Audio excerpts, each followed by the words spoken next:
Le Christ s'est anéanti prenant la condition de serviteur. Pour nous, le Christ est devenu obéissant jusqu'à la mort et la mort de la croix. C'est pourquoi Dieu l'a exalté.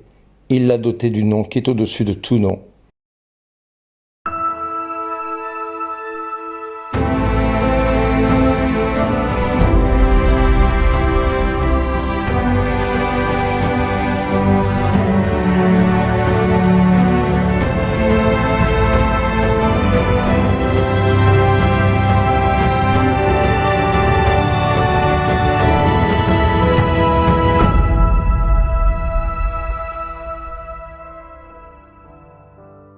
Bonjour les amis.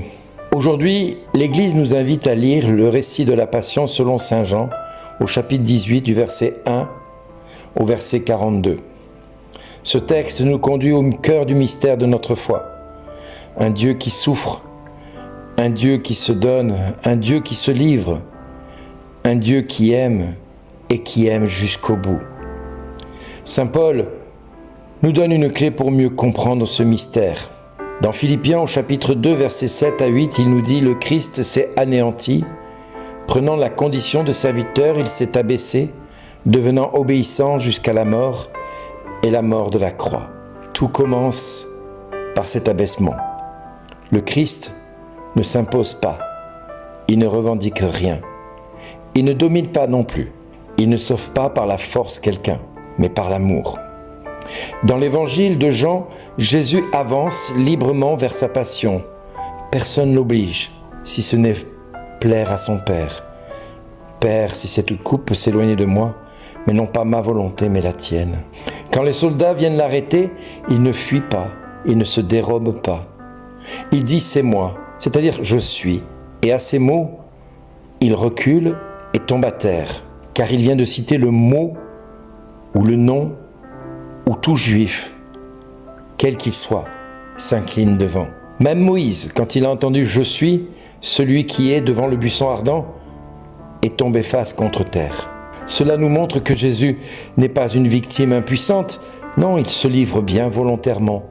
Il fait le choix de plaire à son Père et de faire la volonté de ce Père, quand bien même celui-ci lui demande de mourir pour un peuple ingrat, un peuple qui le rejette et qui n'accueille pas qui il est. C'est un point essentiel, la passion n'est pas seulement un drame subi, c'est un don choisi par le Christ lui-même pour plaire à son Père. Comme Jésus lui-même l'avait dit, « Personne ne prend ma vie, c'est moi qui la donne ». Jean 10, 18.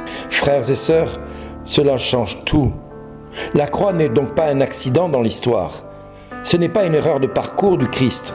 Il ne s'agit pas non plus d'une erreur du monde chrétien de penser que le Christ aurait pu finir sa vie avec une meilleure fin. Elle est l'expression la plus haute de l'amour de Dieu le Père pour l'humanité. Car Dieu a tant aimé le monde qu'il a donné son Fils unique afin que quiconque croit en lui ne périsse pas mais obtienne la vie éternelle. Jean 3, 16. Car Dieu n'a pas envoyé son Fils dans le monde pour que le monde soit jugé par lui, mais pour que le monde soit sauvé par lui. Jean 3, 17. Regardons maintenant le chemin de Jésus. Il est trahi, arrêté, jugé injustement, humilié, rabaissé, décrié, moqué, frappé, jusqu'à que Pierre le renie une première fois, puis une deuxième fois, puis une troisième fois. Jean 18, 17, 27.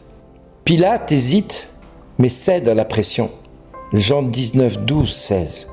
Il choisit ce que la foule réclame, Barabbas. Tous sont convaincus qu'il faut que Jésus meure. Et tous réclament Barabbas et veulent laisser mourir l'innocent. Tout semble sombrer dans l'injustice et la confusion, l'iniquité. Bref, il n'y en a pas un pour sauver l'autre et empêcher l'inévitable de se produire. Et pourtant, au cœur de ce chaos, Jésus, lui, demeure fidèle au plan du Père le concernant. Il ne répond pas à la violence par la violence. Il pourrait lever la main et faire descendre le ciel sur eux, ordonner aux anges de détruire la terre comme du temps de Noé. Mais comme l'annonçait le prophète Isaïe, maltraité, il s'humilie il n'ouvre pas la bouche. Isaïe 53, 7. Cette fidélité silencieuse est déjà une première victoire. Elle nous montre que le mal n'a pas le dernier mot sur lui. Le mal peut prétendre ce qu'il veut, il n'aura pas le dernier mot. Car l'amour reste debout. Même quand tout semble perdu, Dieu demeure. Arrivé à Golgotha, c'est-à-dire lieu du crâne, Jésus est crucifié pour mettre à mort tous nos raisonnements, toutes nos pensées humaines. Ce lieu du crâne qui nous fait dire tant de choses sur Dieu qui sont fausses, qui nous font penser tant d'histoires sur nous et sur Dieu qui sont le produit du mensonge et du prince du mensonge. Jean souligne un détail bouleversant. Jésus, voyant sa mère et le disciple qu'il aimait, dit « Femme, voici ton fils » et aux disciples « Voici ta mère » Jean 19, versets 26 à 27. Même dans cette souffrance extrême, oui, même dans cette souffrance, Jésus pense encore aux autres, c'est-à-dire à tous ceux qui vont suivre, à tous ceux qui vont être là et qui vont entendre l'annonce de l'Évangile. Il crée un lien, il crée du lien. Il permet déjà à sa mère de ne pas être une pestiférée et une paria. Parce que si Marie avait d'autres fils, alors Jésus n'aurait pas besoin de confier sa mère à Jean, le disciple. Mais parce qu'il sait que si sa mère n'a pas d'homme pour la couvrir, elle sera considérée comme une paria, comme quelqu'un qui a été condamné, tout comme son fils, à disparaître. Et pour cela, il crée un lien entre Jean et elle. Et en créant ce lien, il donne encore. La croix devient un lieu de communion. Il permet à Jean d'être pour nous la transition unique, d'être avec sa mère. Elle n'est pas seulement un lieu de mort, mais elle est un lieu de naissance. Naissance d'une nouvelle famille qui va naître, celle des enfants de Dieu. Naissance de l'Église, les fils de Marie, les filles de Marie. Puis vient ce cri qui transperce le ciel, ce cri qui est comme un aveu de victoire. Tout est accompli. Ce n'est pas un cri de défaite, c'est l'achèvement d'une mission. Tout ce que le Père avait confié au Fils est enfin réalisé. L'amour est allé jusqu'au bout de ce qu'il pouvait, c'est-à-dire jusqu'au bout de ce qui était possible, aimer. Et aussitôt il remit l'esprit. Jean 19, 30. Dans l'évangile de Jean, cette expression peut aussi signifier qu'il donne l'esprit au monde, et donc à chacun de nous. Déjà du cœur ouvert du Christ vont jaillir du sang et de l'eau, comme pour signifier le signe des sacrements qui vient, signe de la vie donnée au monde. Chers amis, la passion du Christ n'est pas seulement un événement à contempler, elle est pour chacun de nous un appel à entrer dans ce mystère. Saint Paul nous le rappelle ailleurs, « Ayez en vous les sentiments qui sont dans le Christ Jésus » Philippiens 2, 5. Cela signifie apprendre à aimer comme lui, à servir comme lui, à s'abaisser comme lui, à aimer et à pardonner comme lui. Mais soyons honnêtes, ce chemin nous dépasse tous. Qui peut aimer jusqu'à donner sa vie pour le monde? Toi, mon ami? Moi? Non.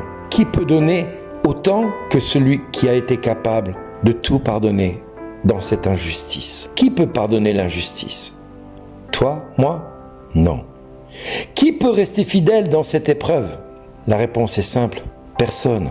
Ni toi, mon ami, ni moi. Par ses seules forces, c'est impossible. C'est pourquoi nous avons besoin de la grâce. Cette grâce où Jésus dira « À Paul, ma grâce te suffit ». Comme le dit Jésus, « En dehors de moi, vous ne pouvez rien faire » Jean 15, 5. La croix n'est pas seulement un modèle, elle est aussi une source, elle conduit. Elle nous donne la force de vivre ce qu'elle nous demande. En effet, concrètement, que signifie pour nous aujourd'hui prendre la condition de serviteur? Cela peut commencer par de petites choses. Écouter quelqu'un, pardonner une offense, servir sans chercher à être reconnu, rester fidèle dans une responsabilité difficile.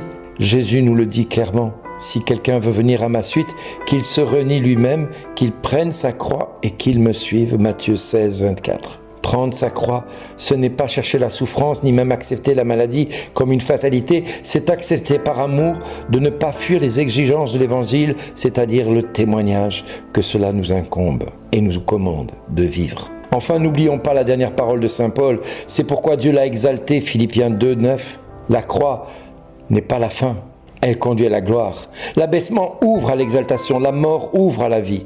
Comme le dit encore l'Écriture, si nous mourrons avec lui nous vivrons, nous dit 2 Timothée au chapitre 2, verset 11.